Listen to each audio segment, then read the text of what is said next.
paro muito pra refletir, porque eu tinha 17, mas eu tinha cara de 14. 2 passagens, ida e volta dele vindo pra cá, sem a minha autorização. Mas o que ele está preparando pra ela é muito pior. Tomem cuidado, porque ele está voltando e com um desfecho assim que pra mim é horrível. Gata, a história que a Mari vai contar é simplesmente impressionante. Coisa de filme e aconteceu com ela. Nossa amiga tinha um stalker. Ela com 17 anos lá no Nordeste conheceu pelo Orkut um cara de 30 de São Paulo. E um dia ela acordou e o cara tava lá na casa dela. E o pior não é isso, o pior, gata, foi o que aconteceu no final.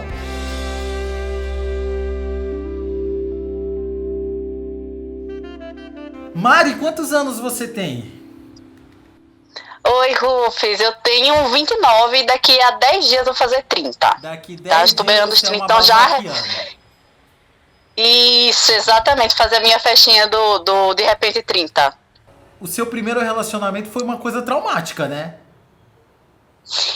Foi traumático e pra mim é uma história que ela é um misto de bizarrice com coisa que eu não consigo entender, me sinto culpada, outras vezes não me sinto culpada. Então, pra mim, ainda hoje, é uma história que reverbera entre eu, a minha família aqui, as pessoas que realmente estiveram envolvidas. É uma história, assim, bem marcante e com um desfecho, assim, que pra mim, é horrível. O que foi que aconteceu? Como que tudo começou? Quando eu tinha 17 anos, em 2010, a gente ainda era do Orkut, né? Todo mundo tinha Orkut, e aí a gente participava de fóruns do Orkut.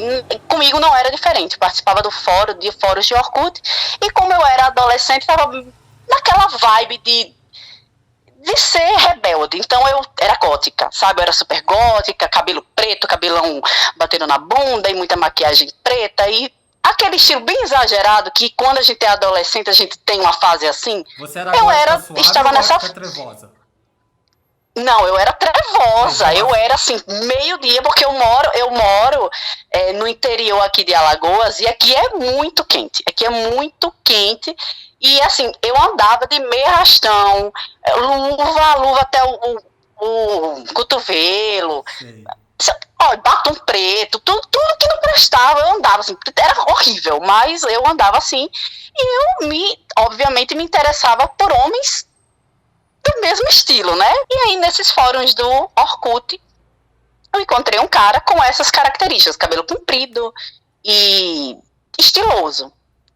Ele fez um post lá e eu comentei esse post. E aí no mesmo minuto ele veio na caixinha na conversa da gente, que eu não me lembro muito como era o Orkut, mas eu acho que tinha tipo um message.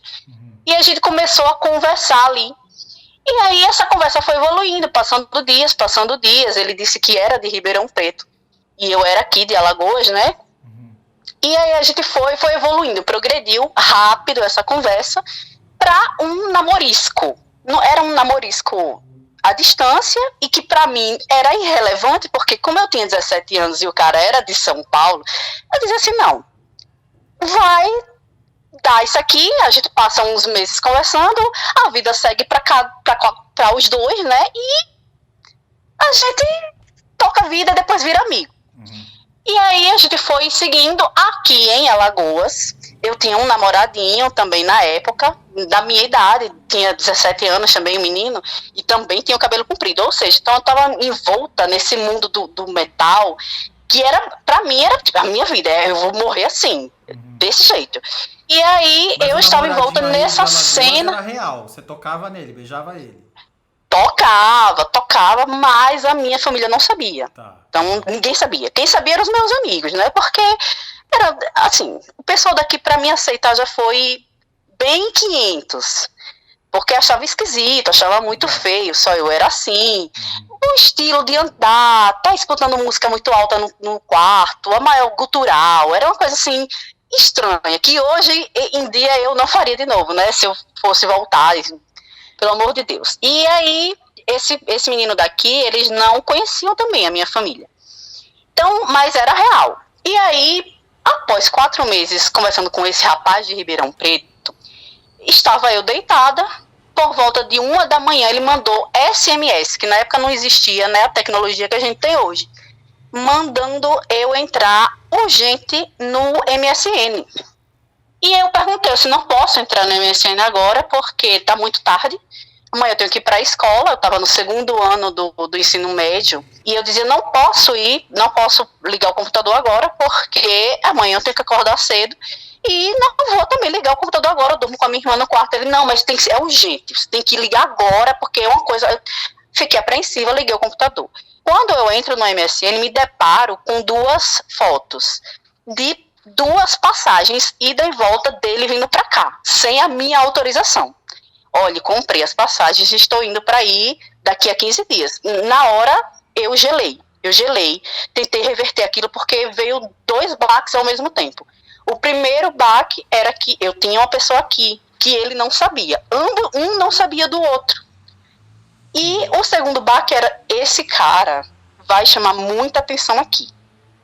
Porque, para além dele ser nessa estética, ele tinha descendência italiana, então ele era um homem muito alto, muito branco, então assim, pra cá ia destacar muito, então assim, ia chamar a atenção 2 vezes. Mas pra e aí eu fiquei apreensiva. Ele era mais velho que você. Ele tinha 26 ou 27 anos, ele era 10 anos mais velho que eu. 10 anos. Hoje em dia, Rufus, eu paro muito para refletir, porque eu tinha 17, mas eu tinha cara de 14. E esse cara, que tinha quase 30, ele se atraía por mim. Eu sou pequenininha, baixinha, magrinha, quase não tinha peito, e tinha o cabelo comprido, e tinha uma cara muito infantil. Eu ficava montada, né, mas ainda assim, eu transmitia o ar de criança. Mas esse cara, não, eu vou pra aí. E aí eu fiquei desesperada na hora. Não venha, porque não vai dar certo. Eu estudo em tempo integral, eu não quero que você venha pra cá, mas eu vou. Aí começou a fazer um drama psicológico comigo, dizendo que se ele não viesse, ele ia ter que pagar uma multa de R$400, e ele não tinha esses R$400. E só ia cancelar se eu mandasse esses R$400. Eu disse que eu não tinha dinheiro, realmente eu não trabalhava, eu estudava em tempo integral, como é que eu ia pagar R$400? E aí, então eu vou. Aí eu, meu Deus, tá certo, o que é que eu vou fazer? A minha cidade é uma cidade que hoje tem 65 mil habitantes, na época devia ter uns 50, então é uma cidade pequena. Eu disse, meu Deus, como é que eu vou receber esse cara aqui? Esse cara vai chamar muita atenção e vão vir dizer aqui em casa, e também ele vai encontrar com esse outro cara. Como a cena do rock aqui na minha cidade é pequena, provavelmente ele ia se encontrar com alguém à noite, entendeu? Porque eu não ia ficar com esse cara. Eu já estava certa de que eu não ia ficar com esse cara, porque depois que a ficha realmente caiu pra mim que ele ia vir, eu disse, eu não quero esse cara, eu não quero. Só que como ele ficou me ameaçando dos R$400, eu não quis dizer a ele, olha, eu não vou ficar com você. Eu não disse. Eu queria que quando ele chegasse aqui, visse que era realmente amizade, tipo, ficamos amigos, tudo certo, vamos conhecer aqui Alagoas, vamos lá em Maceió e tudo. Só que não foi assim. O cara chegou, ele chegou no avião em Maceió, ele desembarcou lá às 5 da manhã e pegou o primeiro ônibus para cá, que saía às 6h30. Quando deu 7h30 da manhã, ele chegou, disse que estava na rodoviária. Aí eu me desesperei, vesti a roupa, assim, eu acho que eu nem tinha conseguido dormir muito pouco nessa noite, só que aí quando eu peguei no sono, eu peguei mesmo, e fui direto, já acordei com ele ligando, dizendo que estava aqui. Eu vesti a primeira roupa que tinha assim na frente, e desci, né, peguei um mototáxi e fui. Cheguei lá, esse cara deu uma carreira pra mim, eu acho que ele estava achando que estava no cinema, assim, me pegou, me rodou, e eu, estática, com os braços para baixo, fria, sem saber o que fazer ali, fria, porque, gente, assim, eu já não queria ele, porque eu já estava percebendo que ele estava com um pouco de obsessão. Ele é doido. Como é? Que ele é doido. Que ele era meio maluco, ele já parecia meio maluco, assim, pelo jeito dele já era meio maluco. E aí quando ele chegou, né, a sorte era que, como era muito cedo, não tinha muita gente na rodoviária.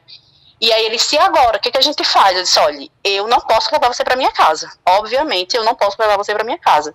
Eu não quis dizer assim de cara, eu não convidei você. Eu disse, não foi combinado, você vir para cá. Então, assim, a gente vai ter que pegar um plano B, que é você ficar em alguma pousada aqui, que hotel na cidade também não tem. Tem essas pousadinhas que são bem beira de estrada. E ele, não tem problema, vou ficar lá, não sei o quê. Aí eu cheguei com ele lá, o cara viu que, o dono da pousada viu que eu era de menor, porque eu não parecia ter 17, eu parecia 14 anos, 15. E aí ele disse assim, ele pode entrar, você não pode, você vai ter que ficar aqui. Eu, tá certo. Até esse momento, a gente não teve, para além daquele abraço e rodada na rodoviária, não teve nenhum contato. Ele entrou, guardou as malas, e eu fiquei esperando na parte que era um restaurantezinho também, e aí quando ele saiu, ele, não, vamos conhecer a cidade de Soli. Eu só tenho até 8 da manhã, só tenho meia hora aqui, porque eu tenho que ir para a escola. E aí ele, não vá hoje você não vai, hoje você tem que ficar aqui comigo, porque, enfim... Eu fiquei morrendo de medo. Esse cara, ele era alto, ele tinha quase 2 metros de altura. Ela tinha 1,87. E ele era muito alto, eu sou muito pequena, eu fiquei morrendo de medo. Então, eu voltei para você vai ficar aqui, vai tomar um banho, vai comer alguma coisa aqui nesse restaurante. Eu vou em casa, vou vestir a farda e vou dizer que vou para a escola. Mas eu volto para cá. E aí, quando eu voltei, ele disse assim, não, quando eu voltei para lá fardada, ele disse assim, não, tem uma ideia melhor, deixa eu ir com você para a escola. Gente, eu já tava ali na merda, assim, eu vou cair de cabeça, bora, vamos comigo para a escola.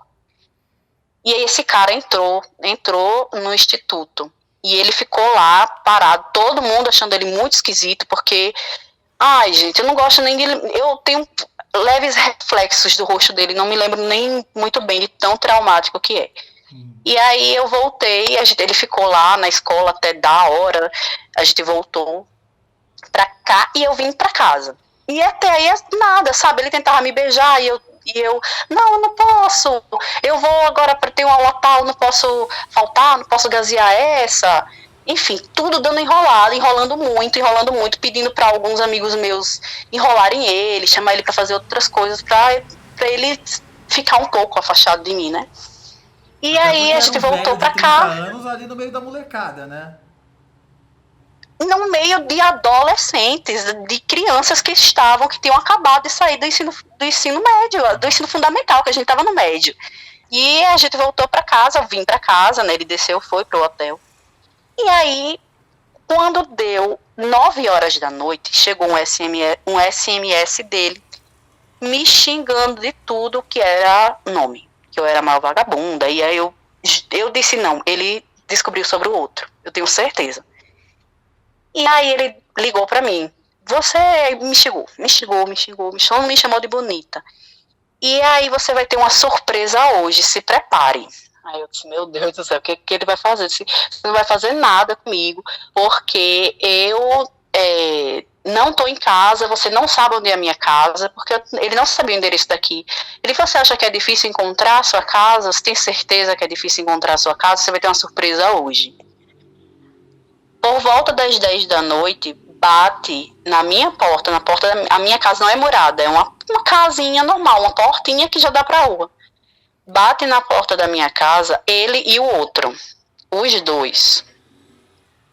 Bate os dois na minha porta, chamando a minha mãe. Eu estava no quarto.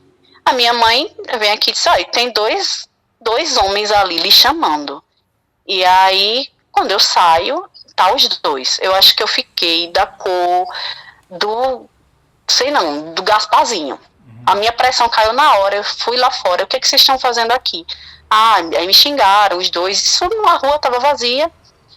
E disseram assim, a gente vai falar com o seu pai agora. Eu disse, por favor, não façam isso. Minha gente, por favor, pra que vocês vão fazer isso? Não, a gente quer falar com o seu pai, a gente vai falar.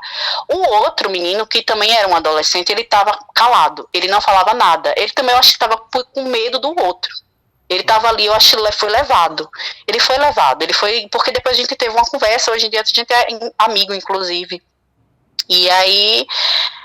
a gente vai esperar o seu pai, chame sua mãe. Não vou chamar, mas a minha mãe ouviu a movimentação ali e foi na porta. O que está acontecendo? Ah, porque a sua filha é uma vagabunda, me tirou de Ribeirão Preto, começou a contar. E não sei o que, disse que era apaixonada por mim, que ia casar comigo. Minha gente, eu nunca disse isso, pelo amor de Deus. Foi aquela confusão e a gente quer conversar com o pai dela. Cadê o pai dela? Esses homens fazem um escândalo na minha rua. O meu pai chama para entrar, né? Eles ficam na parte da área, assim, da casa, fazem, não, é porque ela me tirou, ela é uma vagabunda. Aí o meu pai olha para mim, mandou ir arrumar as malas, que não queria mais eu dentro de casa. Meu Não, Deus! arrume suas malas agora. Meu pai não foi. Até hoje a gente não se fala. Isso já tem 20 anos, a gente não se fala mais. A gente mora ainda na mesma casa, mas o contato que eu tenho com o meu pai é tipo, minha mãe tá chamando, então pega essa água aí pra mim, mas a gente não conversa, a gente não, e olhe que eu e o meu pai, a gente faz aniversário no mesmo dia, então assim, pra sempre fica um clima muito chato, então quando chega perto da data do meu aniversário, eu sempre arrumo uma viagem, alguma coisa para sair, pra não ter que dar parabéns, porque ele também não me dá parabéns, então assim, fica aquele clima bem chato, assim, a família toda com cara de paisagem, tipo, o que a gente faz? Mas, enfim, aí ele mandou eu arrumar as minhas malas, aí eu comecei a chorar, disse que não queria ir, e aí o outro, né, o mais velho, não, mas você vai embora comigo sim, porque eu vim pra cá pra pegar você, e eu dizendo que eu não queria ir, era isso, eu não queria. E aí a minha mãe entrou e, não, ela não vai, você não vai botar ela pra fora. Isso não, a menina tem 17 anos, como é que você vai fazer isso? A menina tá estudando, não, mas eu não quero ela mais aqui. Eu não quero. E foi nessa, foi naquela. A minha mãe disse, não, vamos esfriar a cabeça, vocês dois, com eles dois, vão pra casa, vão pra onde vocês vieram, voltem pra lá. E a gente vai ter uma conversa em família. Pronto. Nessa hora, eu acho que foi a única vez na vida que eu vi o meu pai chorando. Em todos esses anos da minha existência, foi a única vez que eu vi meu pai chorando, foi nesse dia, que eu era uma decepção, que dois endemoniados, porque assim, são velhos, são de outras gerações, ambos, né, meu pai já é bem mais velho, a minha mãe é um pouco mais nova, mas já é senhora também, e assim, para eles, tatuagem e cabelo comprido é do demônio. Mas eles nem É do sequer demônio. citaram o fato de um doido de 30 anos estar atrás da filha deles de 17? Não. Eu acho que nem se atentaram a isso, porque eu não me lembro muito bem da conversa na área, se eles perguntaram a idade. Mas ele tinha muito, por mais que ele tivesse 27 anos, ele tinha cara de 35, ele estava muito acabado, ele tinha ruga, ele parecia com o cara da foto, só que ele era muito mais velho do que o cara da foto. E aí, eles não se atentaram, só o meu pai ficou dizendo que não me queria mais aqui, que eu tinha que arrumar as coisas, que eu tinha que ir embora. E aí a minha mãe chorando também, aí eu corri pro banheiro, me tranquei lá, e disse que eu não ia embora, não posso. Pronto, meu pai saiu de casa nesse dia, não sei pra onde foi, ele foi embora. Ele saiu, e ele voltou pra casa uns 3 dias depois. Uns 3 dias depois, meu pai voltou pra casa. E eu continuei. Só que enquanto eu estava no banheiro, ele ficou mandando SMS de 2 em 2 minutos. Não, isso ainda não acabou, eu vou destruir sua vida, se prepare, isso não vai acabar aqui. E aí eu só mandando de volta, você é um louco, não me procure mais, me esqueça. E aí ele mandando, não vou lhe esquecer, você vai pagar. E beleza, passou, ficou aquele clima pesado por meses aqui, e ele foi embora, o cara de Ribeirão Preto, ele voltou para Ribeirão Preto. Não, a gente não teve mais Rufus, a gente não teve uma notícia, nada. Era como se nunca tivesse existido aquele homem na face da terra. Ninguém soube mais do paradeiro dele. Ele me bloqueou de tudo, eu bloqueei também de toda, troquei o número do telefone, troquei o MSN, fiz outro. Então assim, a gente não tinha mais notícia. Passaram 4 meses. Na vez, quando ele veio aqui, era verão ainda, mas passaram 4 meses e veio o inverno. Eu acho que era verão, não, acho que era primavera. Enfim, ele veio no inverno, e aqui o inverno é muito forte mesmo, porque eu moro na zona da mata de Alagoas, então assim, as chuvas são pesadas, são de alagar, de passar no Jornal Nacional. Já esse ano passado, passou no Jornal Nacional na minha cidade. E passaram 4 meses, até que a minha irmã começou a receber depoimentos no Orkut dela, que ele estava voltando para me matar. Não era como se fosse ele que estivesse mandando. Era uma pessoa, no depoimento dizia assim, oi, aqui é fulano de tal. Um nome que essa pessoa mudou também. Eu sei que o que a sua irmã fez com o fulano não foi correto, mas o que ele está preparando para ela é muito pior. Tomem cuidado, porque ele está voltando para matá-la. E a gente não deu atenção. Ficou, isso é uma mentira. Isso é ele tentando assustar a gente. Deixa pra lá. E aí todo dia vinha um depoimento. No segundo depoimento, olha, ele está trabalhando com magia negra. Ele está trabalhando com magia negra e vai voltar aí, está fazendo trabalhos para ela. E a gente não estava dando atenção por ele ter realmente sumido. Terceiro depoimento, ele comprou ácido para jogar, para destruir o rosto dela. E ele tá indo para aí, e depois que ele fizer isso com ela, ele também vai dar um fim nele. E aí a gente, mais uma vez, ignorou todos os sinais. Ignoramos tudo, deixamos para lá. Passou mais alguns dias, e aí eu acordei um certo dia com uma dor muito grande no peito. Me vesti, me arrumei para ir para a escola, e aí a minha mãe disse, eu estou indo para Maceió comprar roupa de cama. E eu estava fardada, com bolsa nas costas, disse, mãe, posso ir com a senhora? Eu não estou com vontade de ir para a escola hoje. Aí ela disse, bora. Ela nunca me disse isso, ela nunca deixava eu faltar. Eu nunca podia faltar, não, assim, sem ser por doença. E nesse dia ela falou, não, a gente vai sim. Fomos para Maceió, fizemos as compras, e aí voltamos cedo, 5 da tarde eu já estava em casa, tomei banho, fiquei na cama, no quarto dela, com ela e com a minha irmã. E aí o meu ônibus chegava às 7h30 da noite. Quando deu 9 horas, o telefone do residencial toca. A minha irmã atende e ela corre para o quarto, dizendo que ele estava na esquina. E que ele só ia sair de lá quando conversasse comigo. Pronto, nessa hora a gente ficou desesperada. Não, ele não pode ser ele. Aí a minha irmã passou o telefone para minha mãe. Ele disse, eu estou aqui, eu estou na esquina, a rua é um pouco longa, eu estou na esquina, e eu só saio daqui depois que eu falar com ela. Aí a gente começou a dizer, não, a gente recebeu depoimento que você ia fazer isso. Ele, não vou fazer nada, eu só vim conversar com ela. E a gente ligou para a vizinha da esquina, né? E a gente, fulana, olha se tem alguém aí. Ela tem um homem de capuz, com capuz, né, e com uma bolsa nas costas, uma mala, uma mochila, né? Pronto, era ele. A gente ameaçou chamar a polícia, a gente trancou a casa toda, né, fechou tudo.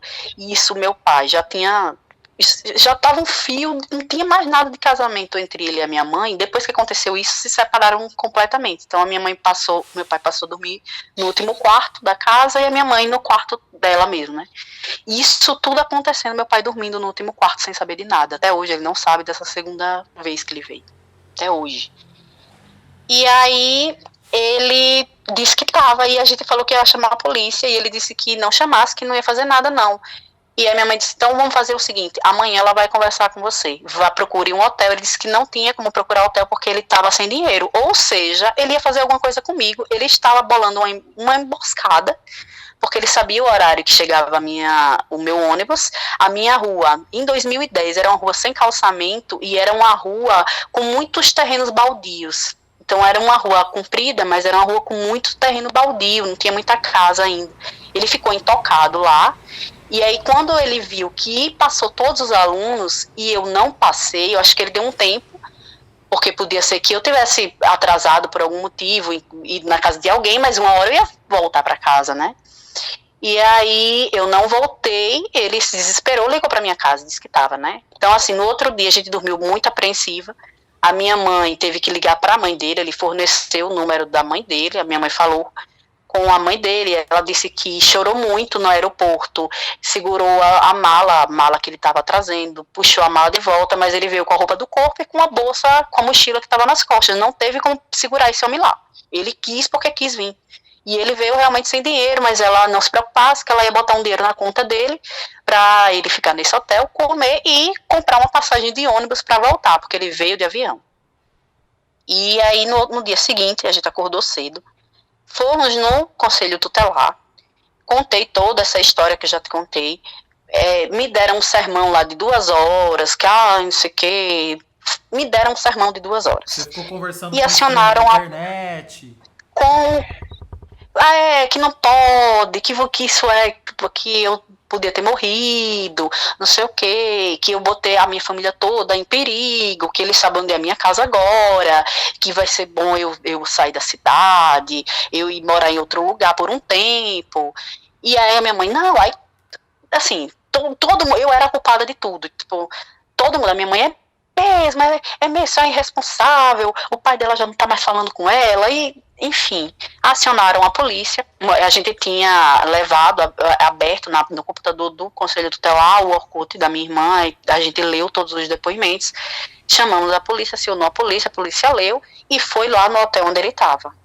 Entrou no hotel, revirou o hotel todo, o quarto, não encontrou nada. A gente suspeita que ele se livrou de tudo que ele queria, se alguma faca, alguma coisa, alguma arma, porque a gente já sabe, ele ficou sabendo que a gente sabia das ameaças. Então, assim, como a gente disse que no outro dia ia conversar com ele, eu acho que ele se livrou, porque eu disse que eu ia com a minha mãe, né? E aí não encontraram nada, a polícia ligou de volta lá pro conselho e disse assim, não pode mandar ela vir, que não tem nada, a gente vai escoltar, vamos ficar numa parte assim da praça, numa praça pública, você fica numa parte e vocês ficam em outra, o pessoal do Conselho Tutelar. Me deram as instruções para eu não dar as costas para ele, para polícia, né? Porque ele podia fazer algum sinal, falar alguma coisa, era sempre para eu ficar na lateral, de lado para a polícia ver se ele ia fazer algum gesto, falar alguma coisa. Quando eu cheguei na praça, esse homem, quando me viu de longe, ele não sei, ele desmoronou. Ele estava sentado num banco, e aí quando esse homem me viu indo em direção a ele caiu do banco e começou a chorar deitado no chão. Chorando, deitado em posição fetal. E aí eu cheguei lá perto dele, né, me abaixei, disse, o que está acontecendo? Por que você está aqui de novo? E aí ele começou a delirar, eu voltei para lhe pegar, eu voltei para buscar você, porque a gente se ama muito, e aí eu voltei para buscar você mesmo, não sei o que, eu não vou fazer nada com você, eu nunca levantaria a mão para você, não sei o que. E eu comecei a dizer, você é louco, se eu já não lhe quis a primeira vez, depois que você fez tudo aquilo, a minha vida tá um caos, tá caótica, porque você acabou com a minha família tá toda fragmentada por sua culpa. E você acha que eu vou para Ribeirão Preto com você? Ah, mas o seu pai não lhe quer mais na sua casa. Disse, não, eu estou na minha casa, eu vou permanecer na minha casa, eu não quero você. E aí eu não deixei nem ele terminar, ele me pediu um abraço. Eu disse assim, eu não quero lhe dar um abraço. Eu não quero lhe dar um abraço, porque eu tô com medo de você. Ele, mas eu não vou fazer nada, a polícia tá ali, por favor, me dê um abraço. E aí, nessa hora a gente já tava em pé, aí eu disse a ele, tá bom, vou dar um abraço. Ele me abraçou e saiu deslizando, ficando de joelho e agarrado nas minhas pernas, que nem uma criança. Chamei a polícia solta ela. Ele soltou, deitou de novo em posição fetal, eu nem olhei para trás. A gente veio embora e mais uma vez ele sumiu. Mas todos os anos, de 2010 até 2014, todos os anos ele tentava entrar em contato comigo de alguma forma, mandando SMS, aí já não existia mais Orkut, foi a Facebook, mandando mensagem no Facebook, a gente não tinha sossego, era sempre ele, um dia a gente vai conversar, um dia a gente ainda vai se ver, um dia não sei o que, eu sempre dizendo para ele que a gente não ia. Algumas coisas eu respondia, outras não. Até que em 2014 eu comecei a namorar com outro rapaz, e aí esse rapaz me deu um pé na bunda, eu fiquei muito mal, e aí eu fiquei refletindo, meu Deus, será que eu tô passando por isso tudo, porque eu fiz isso com ele, vou mandar uma mensagem no Facebook. Fiz um texto dizendo que eu era imatura, que eu era uma criança, que eu nunca devia ter tirado ele de lá, me colocando como culpada, sendo que eu nunca o convidei para vir aqui, mas me coloquei. E aí ele disse assim, aí ele respondeu para mim de volta, eu só aceito essas desculpas por ligação. Eu disse, não, eu não quero ligar, eu tô aqui mandando uma mensagem para você pedindo perdão, e eu queria que você me perdoasse. E aí ele disse que não ia me perdoar, que eu era uma vagabunda, tudo de novo. E aí a gente cortou esse laço de novo. E aí teve um hiato muito grande até 2019. Quando chega 2019, que foi, eu acho que foi em 2019, Rufus, a pandemia, foi em abril começou, né? 2020. Depois do carnaval. 2020. A gente começou, em 2020 começou a pandemia, em maio de 2020, ainda estava no pico da pandemia, todo mundo estava com muito medo em casa, chega uma mensagem para mim no Messenger do Facebook. Eu nunca olho o Facebook, ninguém mais olha o Facebook, mas eu fui olhar o meu Facebook e tinha uma mensagem de uma pessoa anônima. Olá, tudo bem? Gostaria muito de conversar com você, queria que você me desse essa oportunidade. E eu falei, oi, quem é que está falando? Aí ele disse, é fulano de tal. Aí eu disse, não, minha gente, tudo de novo isso, tudo de novo, eu não tô acreditando. Já se passaram mais de 7 anos, o cara ainda tá nessa, já ia virar 10 daqui a pouco. E aí o meu coração disse assim, fale com ele dessa vez, fale com ele. Eu disse, pode falar. A gente conversou muito por áudio. Ele disse que naquela época ele realmente entrou em depressão por minha causa, porque foi rejeitado. E aí eu comecei a falar, olha, uma pessoa começou a mandar depoimentos pra gente, dizendo que você ia jogar ácido no meu rosto, que você estava fazendo trabalhos em centros pra mim. Ele disse assim, olha, existem verdades e mentiras aí. A verdade era que eu realmente tentei fazer um trabalho de amarração em 2014, que foi justamente no ano que eu falei com ele. Aí o pai de santo falou assim, olha, em 48 horas vou lhe dar uma prova de que isso vai dar certo. Em 48 horas ela vai entrar em contato com você. E foi o que aconteceu, você sentiu no seu coração e conversou com ele. Naquele dia, aí ele disse assim, quando você entrou em contato comigo, tinha passado uma semana que eu tinha saído tinha passado as 48 horas, passou, ele disse que não levou a sério. Mas uma semana depois, eu estava em casa, chegou mensagem sua no Facebook pedindo perdão, não sei o quê, e aquilo ali me encheu de esperança. E aí eu disse assim, você acha realmente que depois de 4 anos eu ia querer você do nada, sem ter tido nenhum contato, se eu já não quis a primeira vez, eu ia querer? Ele, não, mas eu estava com muita esperança. Se você continuou, você prosseguiu com o trabalho, ele disse que não. Ele disse que não, mas eu acho que ele fez. Ele disse que não, porque ele não conseguiu juntar esses 3 mil. E aí eu disse assim, por que você está falando comigo agora? Por que você está falando comigo? Não, porque eu quero saber se a sua vida tá boa. Eu disse, a minha vida tá boa.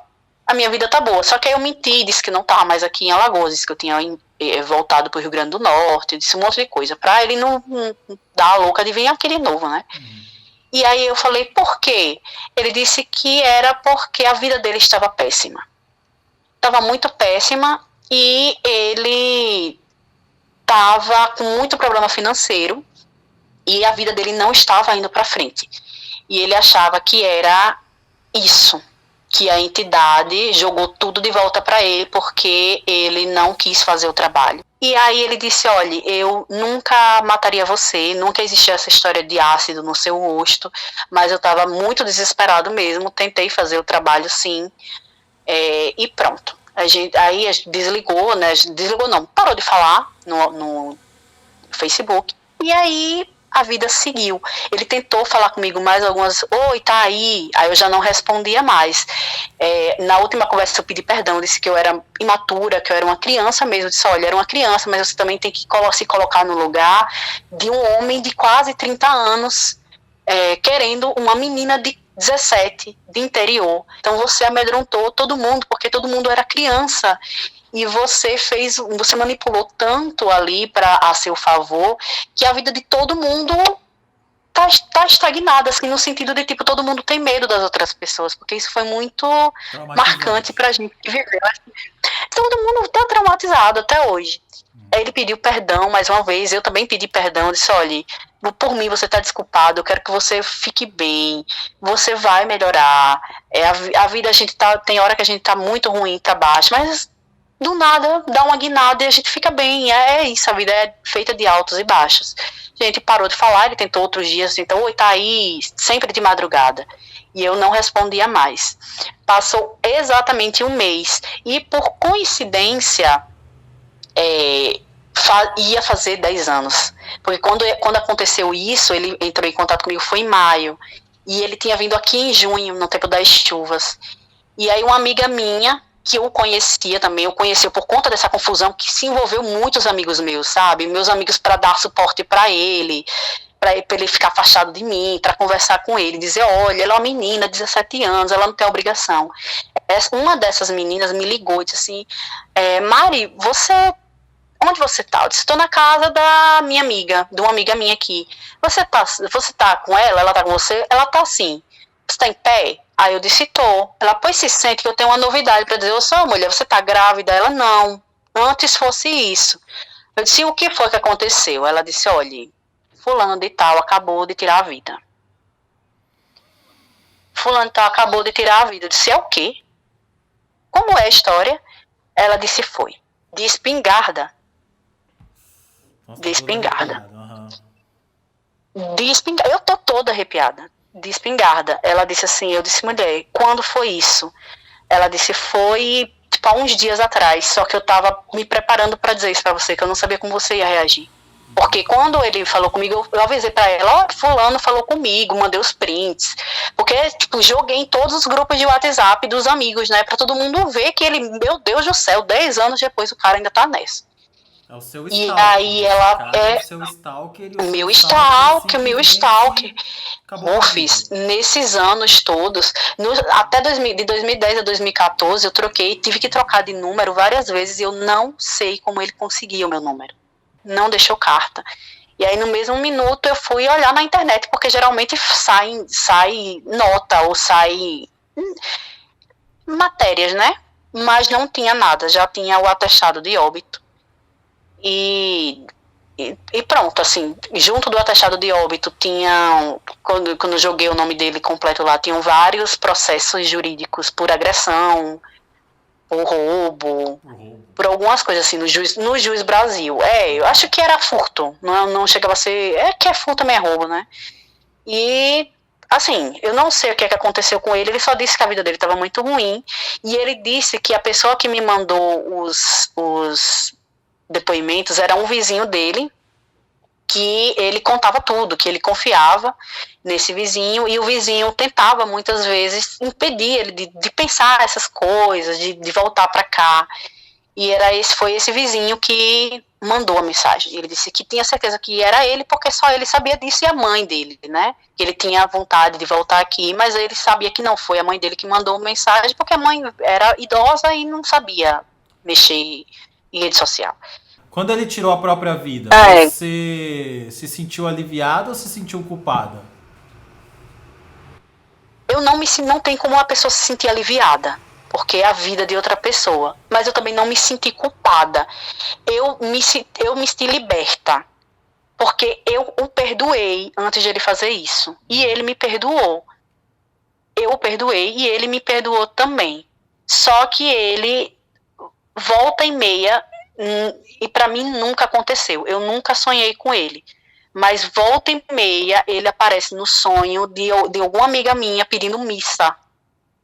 Elas, olha, tá pedindo missa, faz uma missa para ele, reza uma missa para ele. Só que eu nunca fui porque eu não frequento igreja, não participo de nenhuma religião, de nada. Mas eu já pensei muito bem. De vez em quando à noite? Não, Rufus, porque eu, infelizmente, não sou uma pessoa que detém fé. Eu não sou uma pessoa de fé. Eu sou agnóstica teísta, né? Eu acredito que existe algo que nos rege. Acredito que existe algo que nos rege. Ele sabia que ele ia fazer isso e ele precisava do meu perdão. Eu acho que eu também porque assim, é isso que eu te falei. Eu acredito em algo. Algo me disse, converse com ele dessa vez.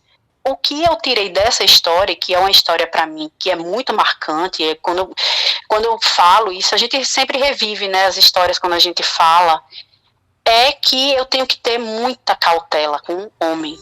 Eu nunca gostei de ficar com um homem jovem, porque eu não consigo me imaginar com um adolescente. Eu tendo 30 anos, numa festa de aniversário com os amigos do meu namorado de 17 anos, eu com 30 anos lá, pagando de palhaço, assim. E aí você entende? E aí eu não consigo me relacionar com um menino mais novo, mas eu também não quero um homem muito mais velho. Porque pra mim, eles vão sempre tentar me manipular pra fazer alguma coisa comigo. E aí eu sempre vou sair perdendo.